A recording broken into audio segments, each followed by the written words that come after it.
All right, thanks for coming back to Shooting It Straight. Today we're going to look at what I believe to be the most critical points of fitment on a 1911, whether the 1911 is old or new, that requires excellent fitting in order for the 1911 to function both reliably and safely on a long-term basis. And you know, if we want to keep our 1911s running reliably, well, we need to have an understanding of how they work. Now,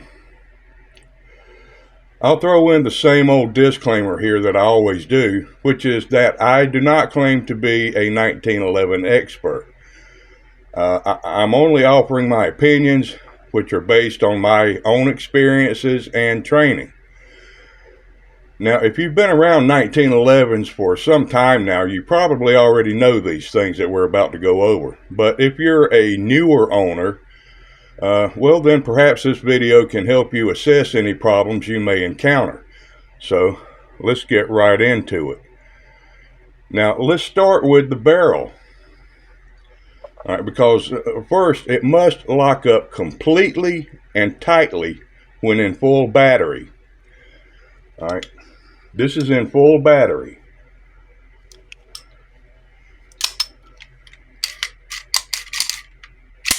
Right there is in full battery, okay?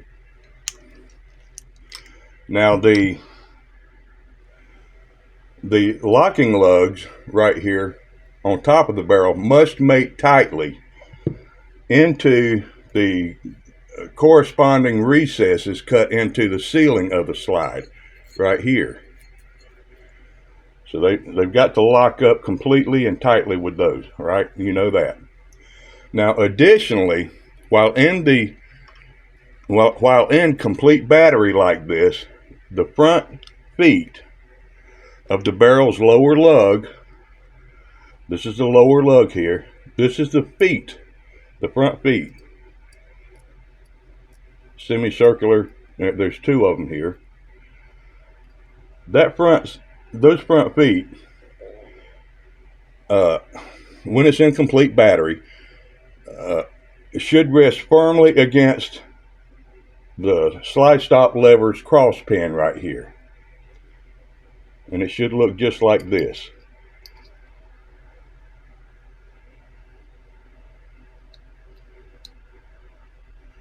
When it's in full battery, it should look like that. Okay. These feet should rest up against this pin when it's in full battery.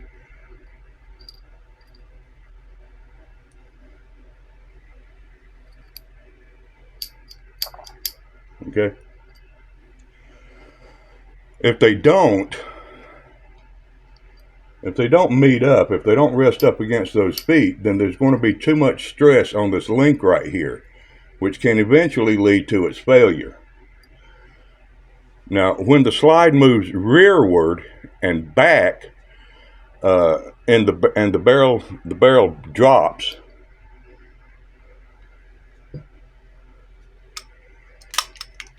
when it's moved back and it drops down like that,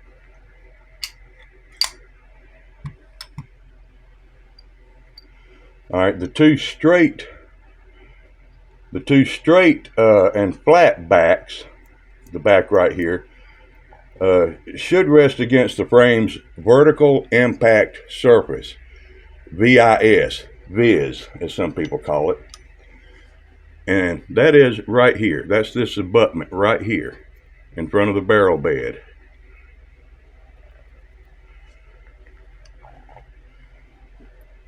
The flat part of these feet, these 2 feet or legs, should firmly hit up against that abutment, the vertical impact surface. All right, so because when the barrel is fully rearward like that, when it's in the fully rearward position, that's your initial loading position of the barrel. Now, another critical part of it here is the distance between the frames top, let me take this out and show you right quick. The distance between the frames ramp edge right here, this is the ramp on the frame.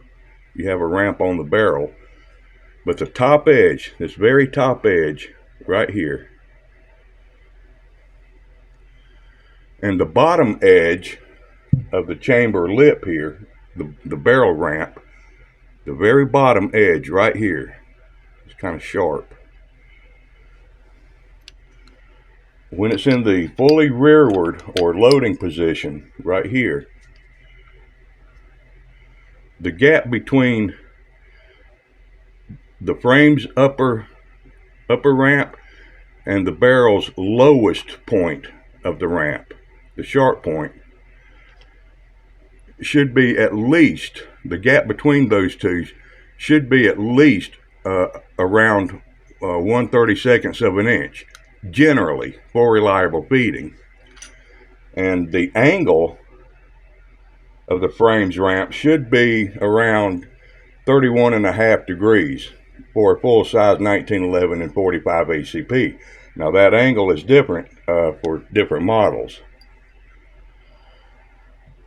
Now it may also be important to note that the top edge of the barrel, right here, the top edge of the barrel ramp, all right, this is the bottom edge where it lies up, this barrel belly right here should rest on this geometrically concave barrel bed on this abutment right here. All right, just like that. That's why it's geometrically concave.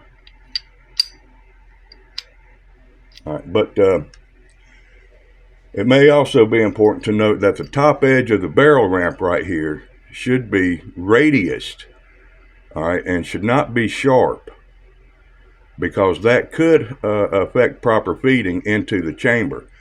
Now the Colt specifications call for a 2/100 of an inch radius right here.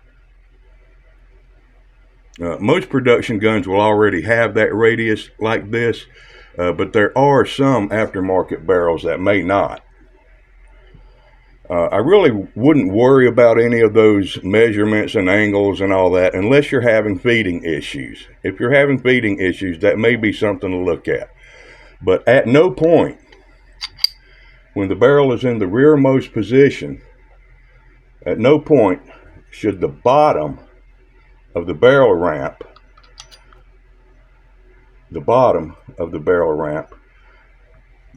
go beyond or go past the top edge of the frame ramp. You don't want to have any overlap right there, or you will definitely have feeding problems.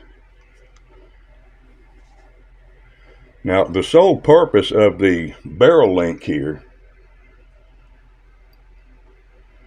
is to simply lower the barrel's top lugs. These top lugs is to lower those top lugs out of the slide's recesses and cam the barrel lugs back up into the slide recesses during cycling. Cam it up, cam it back down. Cam it up, cam it back down. That's the sole purpose of that link right there. There should be no strain on this barrel link itself in either of those two positions, whether the barrel is fully forward in complete battery or fully rearward in the feeding position.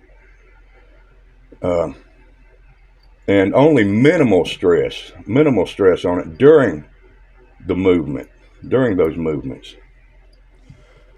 Also, if you ever notice that the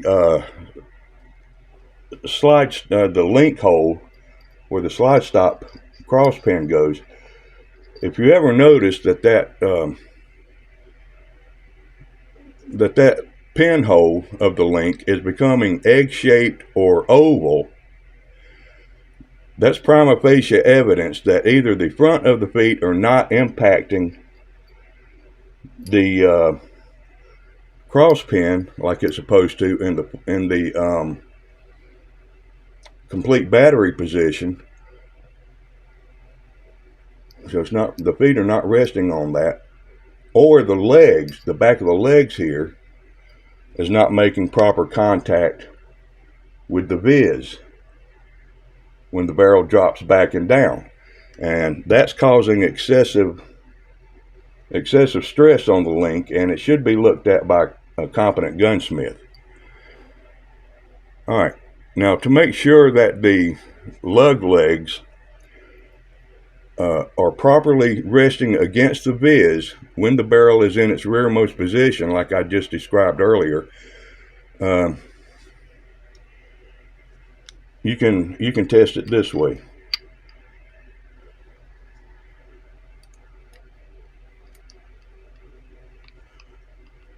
All right, it's in its rearmost position right here.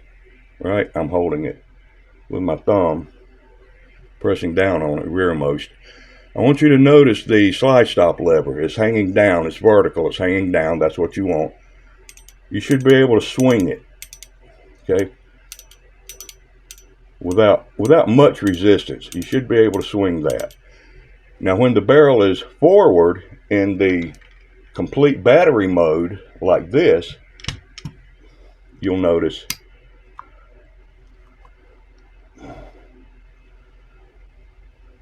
that you can't, it won't swing freely. And it shouldn't, because those, the 2 feet on there are pushing up against that slide stop cross pin, causing that resistance, which is what it's supposed to do. All right. And now, if you notice that it is, when it's in the fully forward position, and it is swinging freely, well, then that means that the front of the lug feet are not making proper contact with that cross pin, and you're putting too much strain on that barrel link. There's too much stress and strain being put on that. So have a gunsmith look at it. And you can do it, you don't have to disassemble it.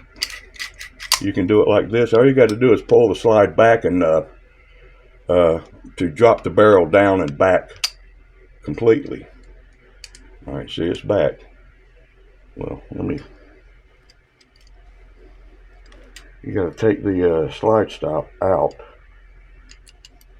and let it down. All right. Now it's in complete battery. See, there's too much resistance. That's because the feet are pressing up against that cross pin like it should be. Now we're going to take it out of battery where the barrel drops down and back. Oops, almost came out. That's how you want it. A little bit of resistance is okay. All right, but you don't want to see it real tight. So you can do it that way too. Now this used to be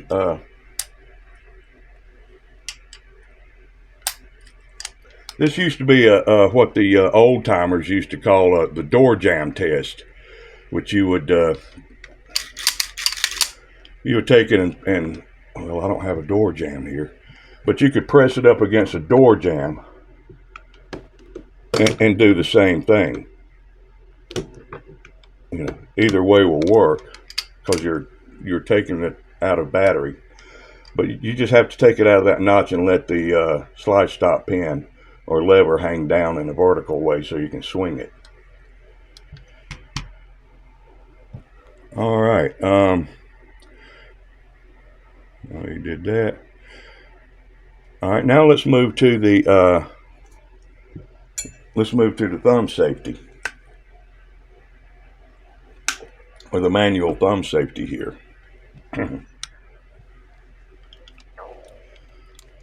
When you manipulate it, it should sound responsive and feel positive.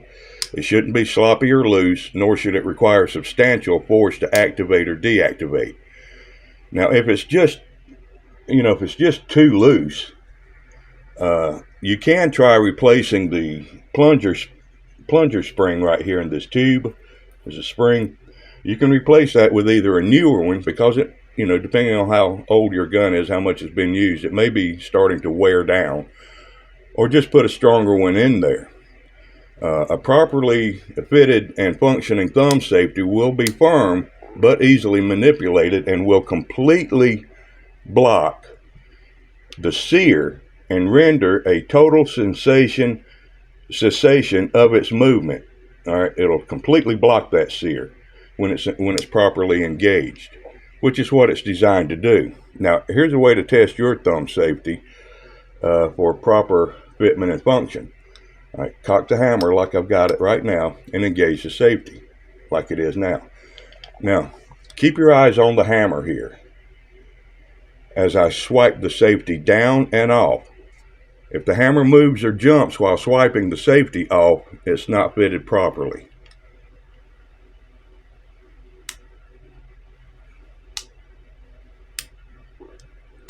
Doesn't move a bit. Now, while it's still in the cock position, pull the hammer back slowly to its maximum travel. It'll still move back a little bit. Now, if you hear a click, then you know it's improperly fitted, because when you hear that click, it is the sear returning back fully into the cocking notch again, indicating that the safety is not completely blocking all movement of the sear like it should be doing.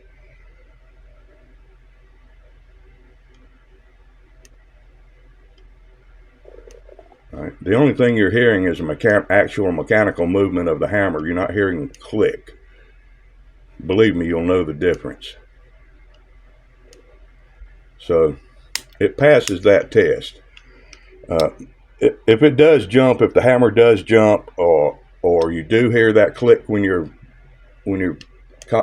pulling it all the way back like that, then it's going to require a certified gunsmith to go into that and do some work. All right. Now let's look at the grip safety. All right. The seams between the grip safety and the frame can be of interest. You only want enough clearance there to prevent any binding during its movement, but not so much of a gap as to allow, for a lot of debris to find its way into the lock work in here, especially if you're going to carry it, in an open holster, environment. The grip safety fitment on mine here is really, it's really loose, and it rattles like an old 52 Ford pickup. Listen to this.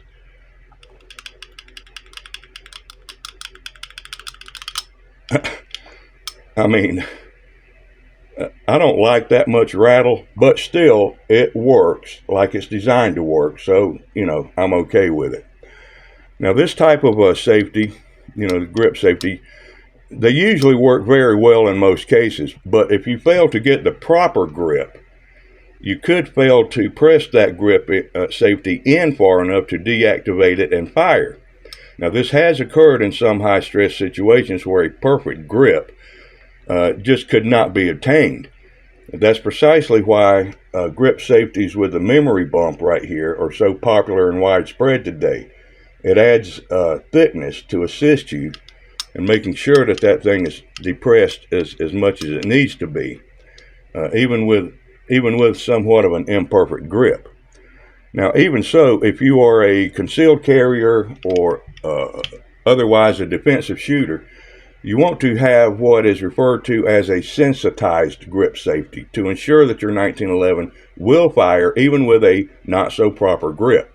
You definitely don't want a grip safety that requires being 100% completely pressed all the way in order to fire, and there are some that exist. Ideally, you want that grip safety to deactivate somewhere between the 1/3 to 1/2 point of its total travel distance. Okay, this is its total travel distance right here.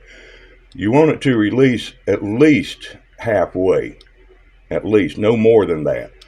Now, this may present a problem with some 1911s that have an internal Schwartz type firing pin safety that's activated by the grip safety, such as on some Kimbers, which would normally, but not in all cases, require a more complete depression of the grip safety. Now, that's not the case with the Colt Series 80s and the Springfield Series 80s type 1911 pistols, because the firing block safety on there is actuated by the trigger and not the grip safety. so that's different. Now here's one way to test your grip safety, to see if it's sensitized. With the hammer cocked all the way back, all right, apply rearward moderate pressure to the trigger without touching the grip safety, and maintain that pressure on that trigger, and slowly depress the grip safety with your other hand until the hammer falls, which hopefully it would do at or a little bit before the halfway mark level.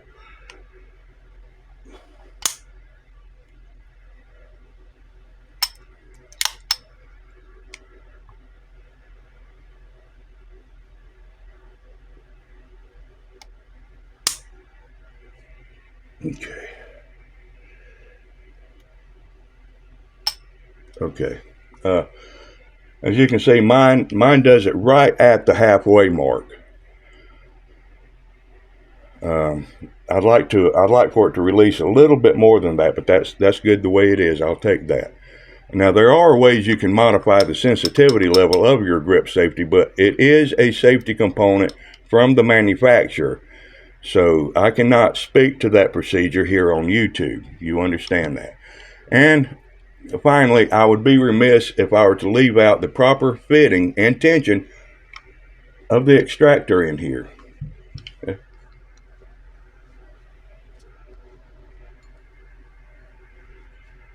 Okay, which, you know, is a major reliability factor of a 1911. Now, this is perhaps one of the most common issues with 1911s, whether the 1911 is new or a used one. Now, first, let's look at fitment. Let's examine it while it's installed here. At the rear of the slide, the butt of the extractor here should be relatively flush with the slide. However, a very minor deviance is acceptable. That's not a problem. More importantly, though, the extractor must not clock or otherwise rotate from one side to the other or turn. Now, because this can throw off the position of the extractor claw itself and cause failure to feed issues and failure to extract and all sorts of other problems.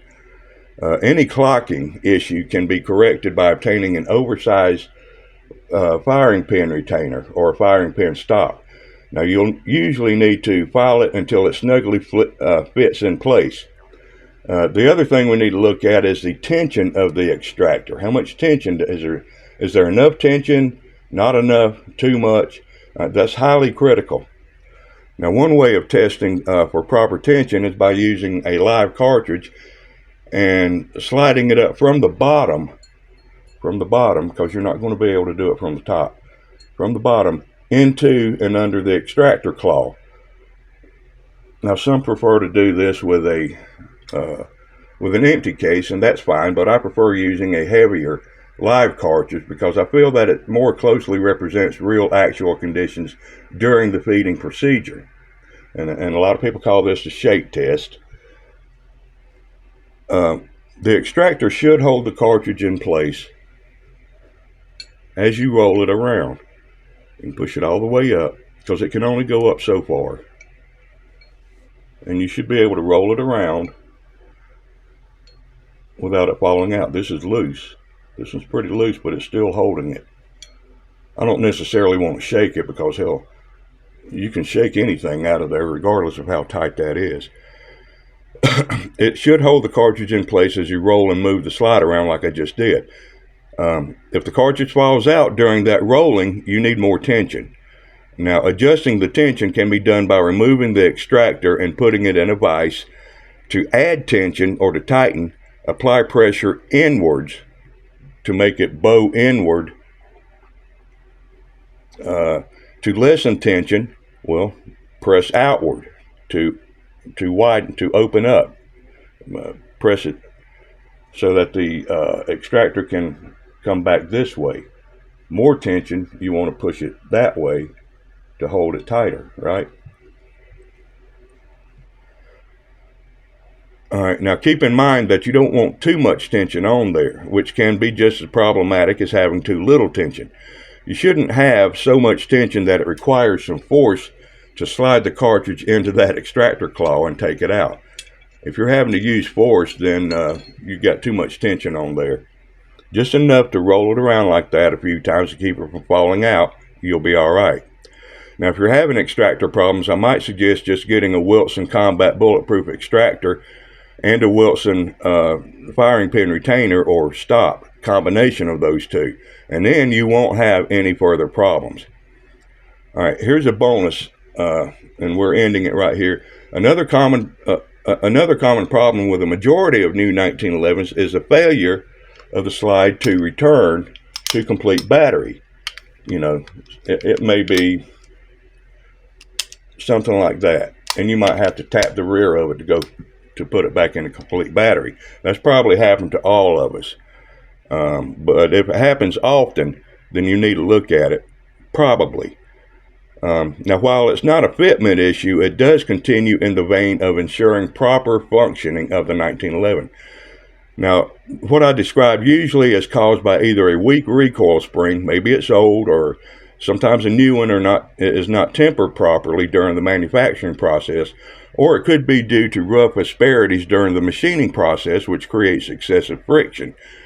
Usually the cure is to simply keep shooting more ammo, which will eventually smooth out some of the rough contacting surfaces of certain components and eliminate that problem. However, at times I have opted to replace the possibly defective factory 16-pound recoil spring with a slightly stronger 17-pound or 17.5-pound Wolf spring, which seems to solve the issue in most cases. The primary function of a recoil spring is to push the slide forward and into battery, which is why it's often referred to as a return spring. Now, I have heard reports that the slide can get hung up on the disconnector or the disco. The head of it pops out right there, and you can push it down. It's a disconnector. Some people say that they've had the slide strip rail or loading rail right here get hung up on the disco head. I haven't had that problem, but I've heard a lot about it. A great solution to that problem is to perform an old school remedy known as the miracle disco cut to prevent the slide's strip rail or lug from smashing head on against the disco. Now, that cut produces a ramped channel, avoiding the otherwise violent impact and then depressing the connector via that new ramp cut that you just cut. It's a great modification that does not interfere with any safety issues, but it's got to be done correctly. When it's done right, the slide will be as smooth as glass. All right, so listen, that's all for now. This has been a review of what I believe are some of the most critical points of fitment that a 1911 must have in order to keep it running properly. I hope these tips were useful to you. Thanks for watching. I'm Antonius, and catch me next time right here at Shooting It Straight. Until next time, ciao, boys.